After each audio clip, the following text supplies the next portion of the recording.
to God and said, there has to be more. There has to be more than the weariness of rule-following religion. There has to be more than what people are saying doesn't feel like condemnation, but they can say it doesn't feel like condemnation all day long because it sure does feel like it. There has to be another level of freedom that God has for us, a new level of joy that God has for us. And so in that has just led me through a doorway of desperation that led me straight into the arms of Jesus.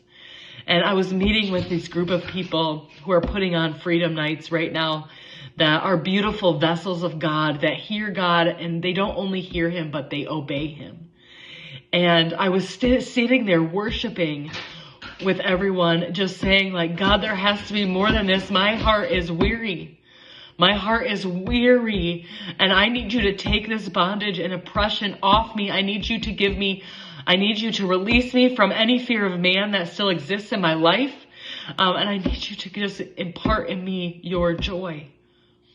And without even knowing that, I was praying that in my intimacy with Jesus, this group began praying over me and imparting the very thing that I was desperate for Jesus to do.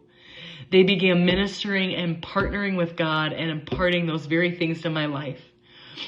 And God radically encountered me in that desperation, in that surrender, knowing that there's nothing that I can do in my flesh that can perform well enough to get what I needed to receive from God, except fully surrendering and acknowledging that I am lacking something. I still am lacking something that God, I need you to impart into me. And he did. And it was beautiful.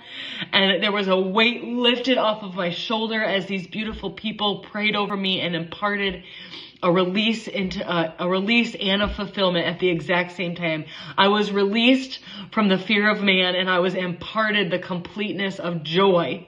And I see differently, and I feel differently, and my whole body feels lighter, and I feel like I can walk into a room and be fully, completely, genuinely myself, feeling no condemnation in man. So it wasn't the words that changed. Like, there is no condemnation in this. It wasn't the words that changed it. It was the supernatural power of God coming into my life and changing it. His love and presence wooed me into this mystical communion with our Father that I will never, ever forget, and I will never take for granted again.